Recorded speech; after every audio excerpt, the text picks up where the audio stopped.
Sí, ese comedor, mira, eso está hecho enteramente en ébano verde.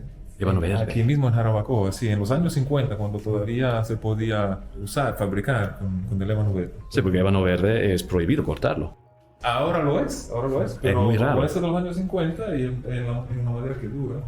El ébano es una madera reservada para las artesanías más finas, resistente, elegante, atemporal. De hecho, es extremadamente rara, casi extinta.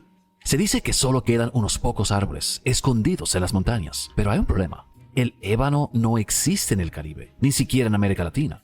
Entonces, ¿de qué está hecha esta mesa?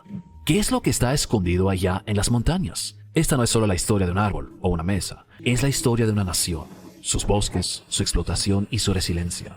Es la historia de cómo estos árboles han moldeado nuestra historia, impulsado nuestro progreso y cómo estos árboles incluso están llegando al espacio. Ok, bastante intrigante el comienzo del video. Antes que nada, bienvenidos a esta reacción. La verdad es que me enviaron este video varias veces, de hecho, al canal de Telegram. Que si no saben a dónde enviarme sugerencias, pueden hacerlo a través del link que está ahí en la descripción. Ahí dice Telegram para enviar sugerencias. Le das clic ahí y te redirige al canal donde me puedes enviar todos los links que querrás. Y ahí yo selecciono para poder reaccionar más adelante. Pero regresando al tema del ébano verde, este árbol que tiene muchos años, pero que también está prohibido cortarlo en la actualidad en República Dominicana, por lo que estoy entendiendo también es muy escaso y como que encontrarlo también es difícil. Pero por lo visto hay una gran historia detrás de este árbol o de esta madera. Vaya historias tan interesantes que nos trae siempre Quisqueya. Ébano, una palabra que evoca elegancia y lujo. ¿Pero qué hace esta madera tan especial? El verdadero ébano del género Diospyros es nativo de África y Asia. Es una de las maderas más densas y oscuras del mundo. Curiosamente, tiene una capa externa blanca y un núcleo negro en su interior. Pesada, lisa y duradera, se destaca por su resistencia a insectos y moho, su brillo único y su capacidad de durar décadas. Su precio puede superar los $10,000 por metro cúbico. Durante siglos ha sido la preferida para las artesanías más finas, muebles de lujo, tallados ornamentales, instrumentos como violines y pianos, todos deben su elegancia a la calidad del ébano. Su valor y belleza es tan alto que ha influido en el lenguaje popular. En inglés, por ejemplo, el término ebony se usa como cumplido para referirse a personas de tez oscura. En español, un artista especializado en trabajar esta madera preciosa era llamado ebanista y su arte, ebanistería. Así profundamente. Conozco el término ebanistería, no sabía que venía de eso. Lo que sí es cierto es que es una madera muy bonita. Lo que no sé es la diferencia entre el ébano como tal y el ébano verde. Está arraigado el ébano en la historia y la cultura. Sin embargo, aunque existen variaciones del género Diospyros en América, no tiene la misma calidad ni el valor del ébano africano. Y aquí surge la confusión. Históricamente, los registros sugieren la existencia de un ébano de calidad alta, comparable al de África. Entonces, ¿qué era exactamente lo que talaban aquí y llamaban ébano? Y vale tanto dinero. Colón pisó tierra en una isla llena de árboles. Se decía que había árboles tan altos que parecía imposible medirlos y que parecía imposible agotar los recursos forestales, pues la isla estaba cubierta de grandes bosques, extensas sábanas y ríos abundantes. Viajeros a la isla describen su experiencia de la siguiente manera.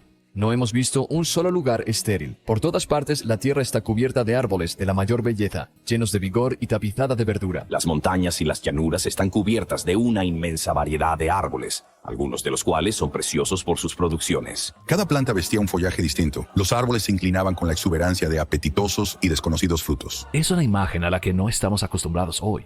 El paisaje sigue siendo hermoso, pero crea una sensación extraña al darnos cuenta de que lo que vemos ahora, como esto aquí, solía lucir como esto. Muy pocos lugares en la isla mantienen aún esa imagen de lo que alguna vez fue. Uno de esos lugares es la Reserva Científica Ébano Verde. Ok, ya veo por dónde va el asunto. Españoles.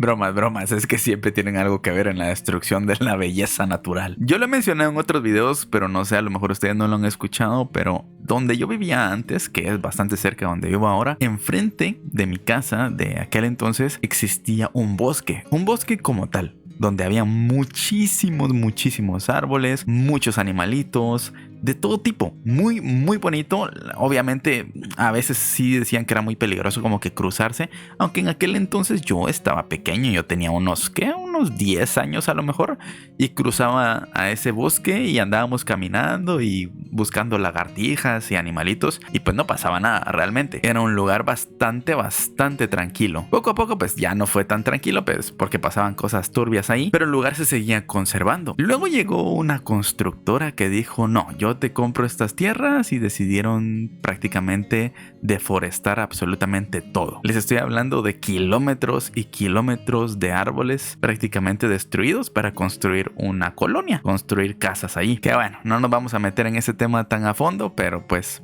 son cosas que pasan. El dinero destruye también a la naturaleza. La Reserva Científica Ébano Verde, ubicada en el camino a Constanza tras pasar Casabito, es un área protegida de 30 kilómetros cuadrados establecida en 1989. Aunque es más pequeña que otros parques nacionales, su importancia ecológica es enorme. A diferencia de otros parques del país, esta reserva está gestionada por la Fundación Progresio, una organización privada enfocada en la conservación y el desarrollo sostenible.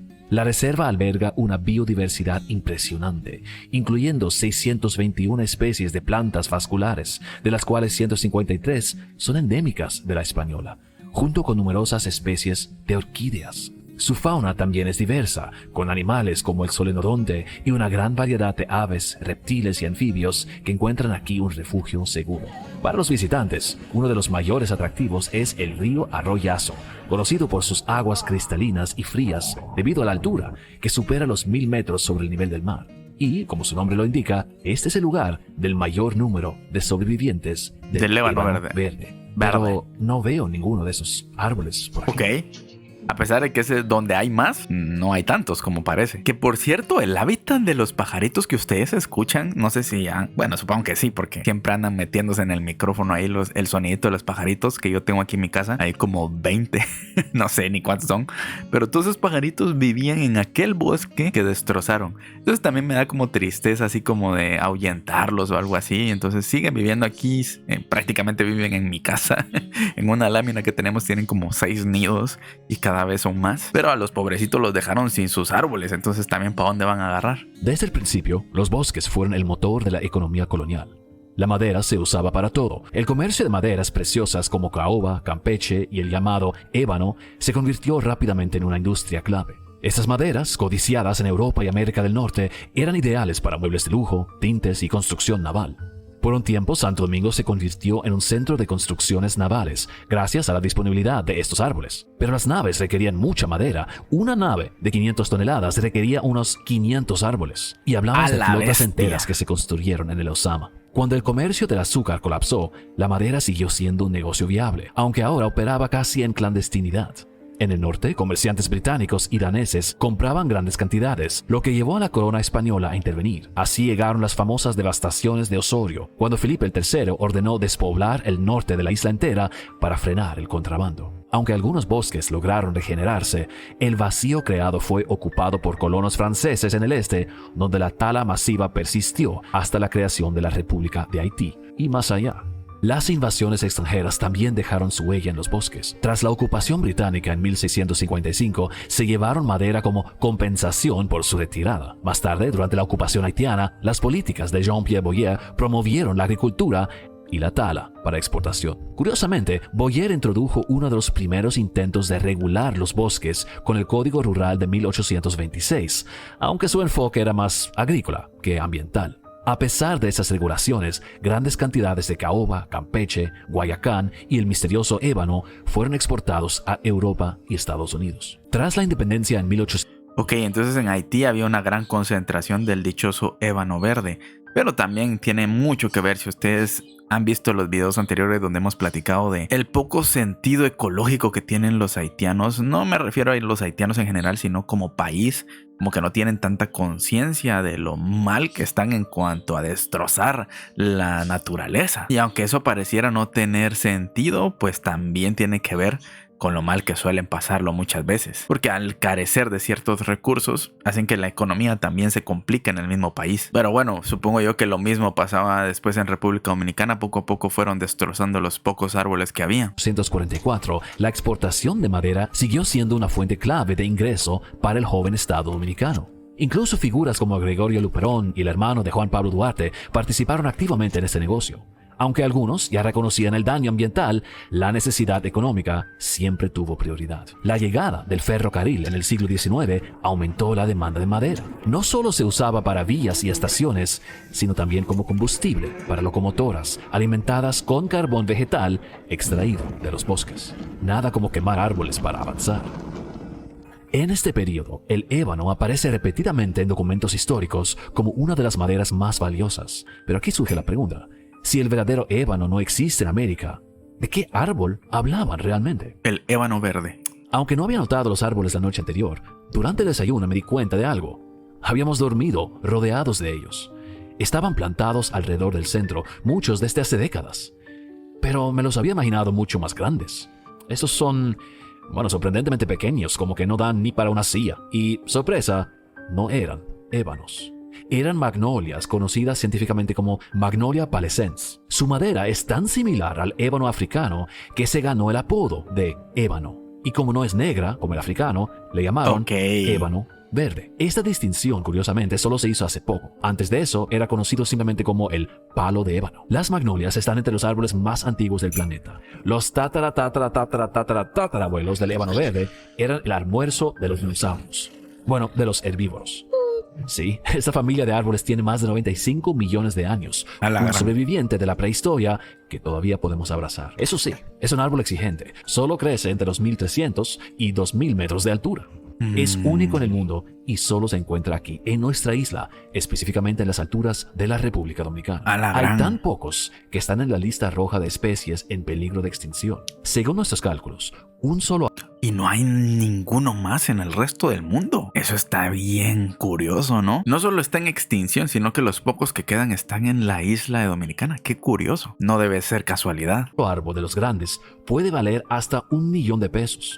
Pero ni pienses en cortar uno, porque su corte es ilegal.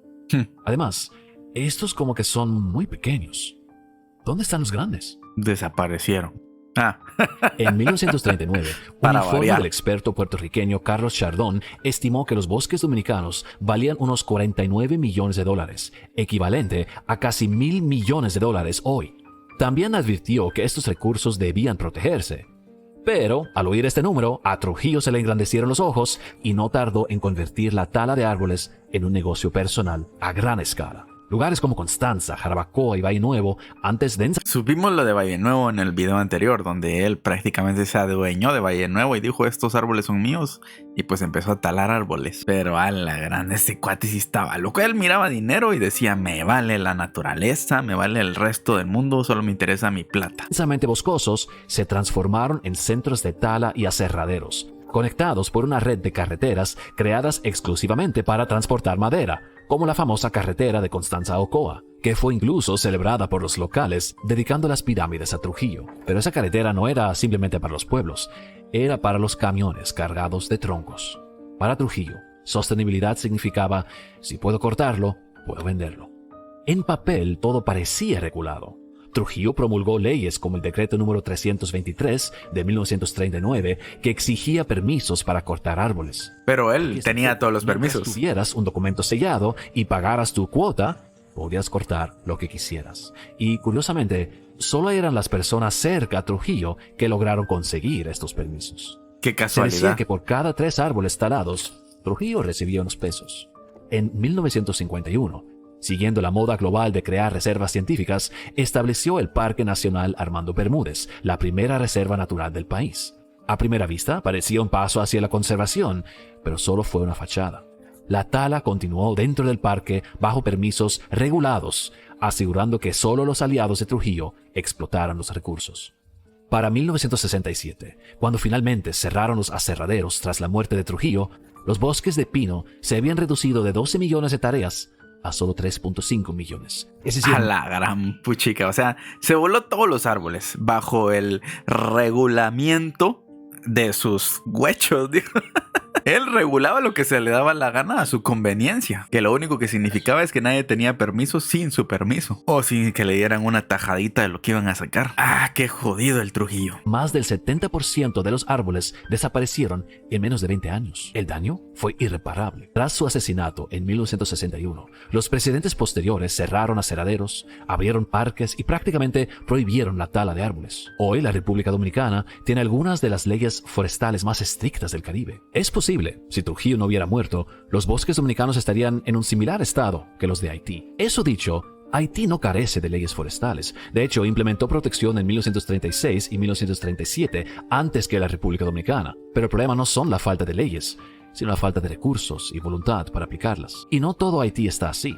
Hay muchos haitianos conscientes cuidando su naturaleza y hay parques naturales y reservas científicas. Aún así, la protección forestal dominicana es mejor y los bosques se han recuperado algo desde los tiempos de Trujillo, aunque siguen lejos de los niveles de la llegada europea. De hecho, el estado actual de la isla es solo una fracción de lo que solía estar. Comparado con cómo solía lucir, ambos lados de la isla están calvos. Porque cuando vemos bosques como yo, debemos recordar que la gran mayoría son árboles jóvenes, resultados de la reforestación. No tienen más de 50 años de edad, pequeños y pocos comparados con lo que vieron los primeros europeos. Pero la muerte de Trujillo no detuvo la tala de inmediato. Su ausencia permitió que muchos entendieran el inmenso valor del ébano verde que se les había ocultado. Después que terminó el contrato, el permiso que le habían dado a esas grandes personas, los comunitarios vieron que la madera tenía un valor, dejaron la agricultura y comenzaron a deforestar, a cortar la madera que ellos podían para comercializar. Porque al principio no sabían el valor de eso. Entre los años 60 y 80, comunidades enteras se dedicaron a buscar y talar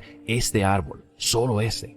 Según el valor estimado de su madera entonces, un solo ébano verde podía valer cerca de $1 millón de pesos actuales. Aunque sea un cálculo aproximado, es mucho dinero. Así que primero los amigos de Trujillo y luego las comunidades cortaron ébanos en el valor de varios millones de pesos cada día. Sin embargo, incluso un recurso tan valioso tiene un límite. Para los años 80 ya casi no quedaban árboles accesibles. Esa escasez, junto con la creación de parques como la Reserva Científica Ébano Verde en 1986, puso fin a la tala indiscriminada, aunque la especie quedó al borde de la extinción. Por eso los ébanos verdes que se encuentran en los alrededores del parque son relativamente pequeños, porque son recientemente plantados. Estamos aquí en el... También hay que tener en cuenta que si se replantan, lleva muchísimos años.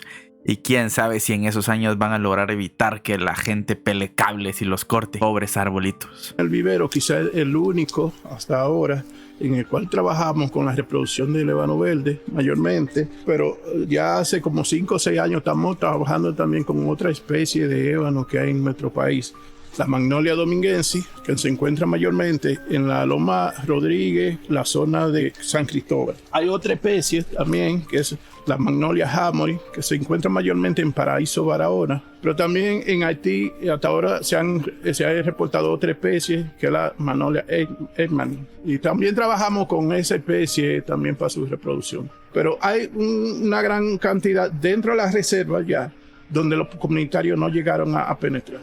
Ya en los perímetros hay, pero pequeñas, algunas deformes, pequeñas, que han crecido con el tiempo. Bueno, aquí... Sí, pues ahí como que hacen, digamos, el primer cultivo para luego irlos a sembrar en toda esa región.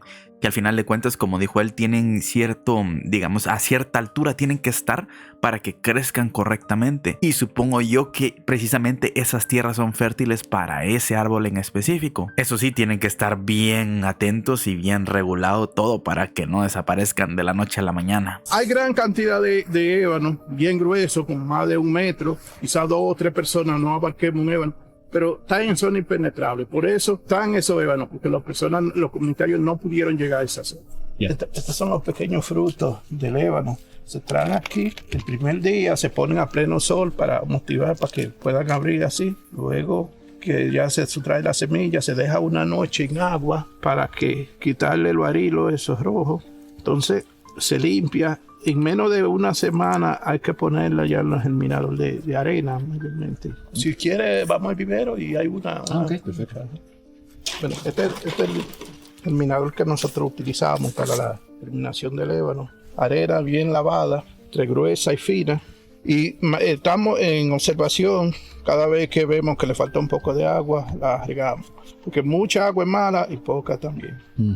Aquí, como le dije, dura 45 días para comenzar a salir la pequeña plantita. Luego se lleva al vivero, a la funda con suelo, donde ahí pueden durar, según la especie, puede durar de 1 año a 2 años en el vivero, dándole todos los cuidados para luego ser plantada en su lugar de origen. Bueno, esta planta, comenzamos en el vivero hasta ser plantada, dura aproximadamente de 1 año y medio a 2 años para ser plantada. Pero después que... De 1 año y medio para que prácticamente sea un palito, para que pueda entonces empezar a vivir en su hábitat natural. Todo esto porque gracias a lo difícil que es que inicie a germinar, porque supongo yo que también tiene que ver los cambios de clima que han habido en todos estos años, hacen que sea un poco más difícil. ¡Hala, qué increíble va ustedes! Lo que hace la ambición, va, joderse a toda una especie. Que se ha plantado, una planta llega para su tamaño mayor, más de 100 años. Por eso es que la madera más preciosa de nuestro país. Más de 100 años. El ébano verde, una magnolia única, tiene un legado histórico impresionante y cualidades extraordinarias que la hacen destacar incluso en el espacio. Una variedad japonesa de magnolia se usó para construir el primer satélite de madera del mundo. No fue un intento de ser eco-chic. Mandaron piezas de madera al espacio para probar su resistencia y la magnolia sobresalió frente al vacío, la radiación y las bajas temperaturas. Fue tan exitosa que ya se lanzó un satélite de madera al espacio que actualmente opera en el espacio con resultados extraordinarios. En el vacío no hay agua ni insectos que la dañen. Es resistente a cambios extremos de temperatura, no se corroe, es ligera y suficientemente fuerte para soportar tensiones estructurales. Resulta que usar madera en el espacio, específicamente magnolias, como el ébano verde, no solo es posible, es en varias circunstancias más eficiente que los metales. El problema es que el ébano verde dominicano es demasiado raro y valioso para tales usos. Y que no vaya a llegar un loco y que diga así como que ay, los que vayan creciendo vendámoselos a los que quieren ese experimento espacial. Que no le descartaría, la verdad. Los políticos a veces son ambiciosos a más no poder y los empresarios también. Y pues bueno, muy interesante. Gracias a las personas que me enviaron el video, videazo. Que es que ya nunca falla, la verdad. Espero se hayan entretenido, les haya gustado, hayamos aprendido algo nuevo. Les dejo por aquí mis redes sociales también en la descripción. La verdad es que buenísimo ahí el video. Si me quieren seguir por allá, se los agradecería. Suscríbanse si aún no están suscritos. Dejen su like, a veces se les olvida dejar su like. Y nos vemos en otra ocasión. Les recomiendo que se vean otro videito. Búsquense ahí otro video del canal, otra reacción que tenga por ahí que les interese y así me apoyan muchísimo. Creo que voy a subir un videito donde les voy a platicar algo y así creo que ustedes también me pueden apoyar. Gracias a todos los que llegaron hasta esta parte del video. Nos vemos en una próxima ocasión. Cuídense. Bye.